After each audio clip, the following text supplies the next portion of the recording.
Fumer dans les terrasses couvertes, est-ce légal ou pas? La Cour d'appel de Paris statue aujourd'hui. C'est vrai que la cigarette sur ces terrasses couvertes pose problème pour les non-fumeurs, pour les fumeurs, pour les restaurants.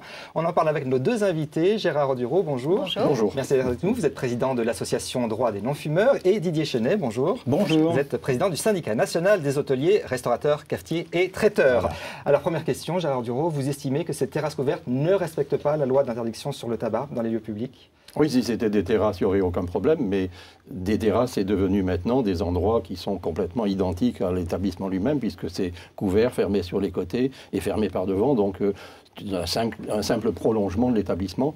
Il n'est donc pas normal du tout qu'on entasse 80% de la clientèle dans ces espaces et qu'à l'intérieur de ces espaces, qui ne sont en plus pas ventilés, il y ait des gens qui fument et d'autres qui ne fument pas. Et surtout, ce qui est beaucoup plus grave, c'est qu'on redonne la possibilité, ou l'obligation plutôt maintenant au personnel de ces établissements, de servir toute la journée dans des espaces complètement enfumés. Alors Didier Chenet, il faut être honnête, hein, une bâche en plastique, on n'est pas vraiment dehors, c'est pas vraiment aéré, vous répondez quoi? Non, attendez. Moi, ce que je voudrais dire d'abord, c'est que le discours de M. Audureau, c'est un discours qui est un discours d'intolérance et d'ostracisme, qui ne vise qu'une chose, c'est d'opposer les fumeurs contre les non-fumeurs, et qui ne vise qu'une chose, il ne suffit d'aller voir sur le site de M. Audureau, que d'interdire purement et simplement de fumer dans tous les endroits publics. Alors revenons d'abord sur les terrasses. Alors revenons sur la loi. La loi autorise de fumer sur les terrasses. Mais des terrasses bâchées où il n'y a plus d'aération? Non, s'il n'y a plus d'aération, c'est interdit. Mais s'il y a aération, c'est parfaitement autorisé.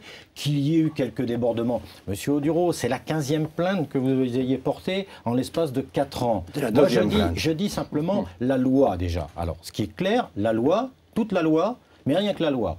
Et vous ne pouvez pas m'accuser d'être sous quelque lobbying, je ne sais quoi, de cigarettiers. Ce décret, nous y avons contribué, nous, le Sinorca, pour qu'il soit appliqué.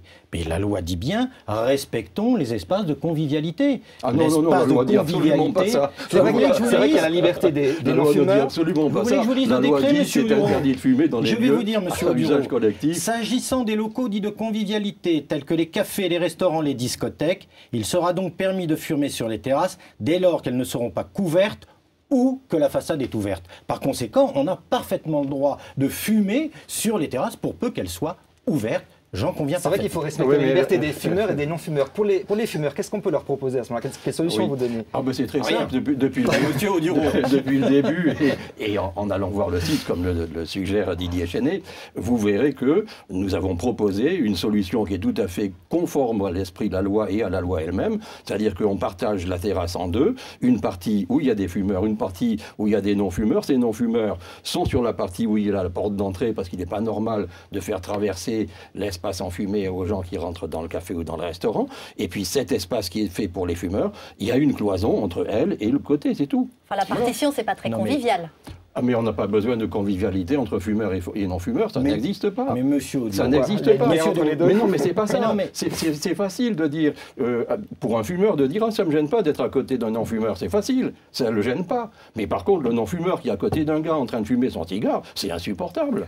Monsieur Audureau, moi je pose à votre ostracisme, encore une fois... Non, n'employez pas de mots. Non, mais si, c'est de l'ostracisme, c'est un combat, vous ne voulez pas, vous voulez qu'il n'y ait plus de fumeurs. Moi je vous y oppose et je vous y convivialité et savoir-vivre. Oui, convivialité avec la cigarette, vous savez. Allez sur les terrasses. La cigarette, c'est absolument pas un sujet de convivialité. Chacun est libre de vouloir fumer ou pas fumer. Bien sûr, bien sûr. Mais une liberté individuelle, ça n'est pas un droit. Et c'est une liberté qui est encadrée par des lois. Parlez chacun à votre tour, parce que sinon on n'y comprend plus rien. Ce que je veux vous redire, c'est que vous oubliez aussi tout ce qui est savoir-vivre.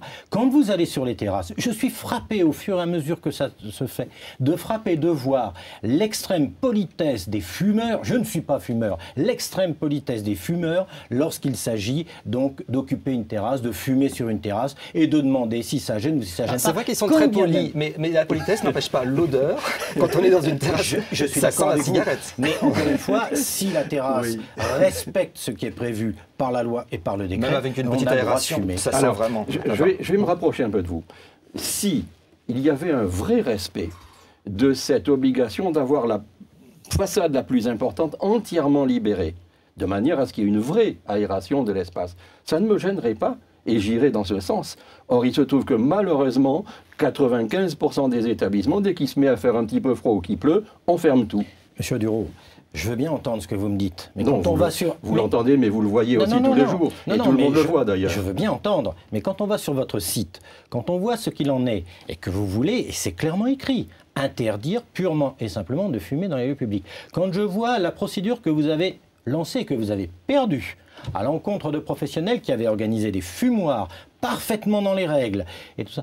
Et quand je vois que vous vous y opposez, c'est la loi, c'est prévu, les fumoirs sont équipés. Non, monsieur Audureau s'y est attaqué et vous avez perdu. Didier Chenet, autre question tout de même. Parlons un peu concrètement aussi. Est-ce que les terrasses fumeurs ne sont pas celles qui rapportent le plus? Est-ce qu'il n'y a pas aussi là un enjeu? Il est évident que la terrasse n'est pas un élément accessoire de notre activité. Vous avez parfaitement raison. Une terrasse, c'est à peu près 30% du chiffre d'affaires d'un établissement. Et suivant la taille de l'établissement, c'est 2-3 emplois. Vous avez raison, il y a une notion économique, mais je n'oublie pas la santé, je n'oublie pas la sécurité du client, encore une fois. Et est-ce que vous reconnaissez des abus? Mais bien sûr qu'il y a des abus, comme, vous savez, des conducteurs qui roulent à 160 sur l'autoroute, et même des gens très très connus, ça arrive. Des gens qui franchissent la bande blanche, ça arrive. Eh bien, à ce moment-là, on verbalise, voilà. Merci beaucoup à tous les deux d'être venus, Didier Chenet et Gérard Audureau, pour ce débat qui fait beaucoup parler à la terrasse du café. Merci.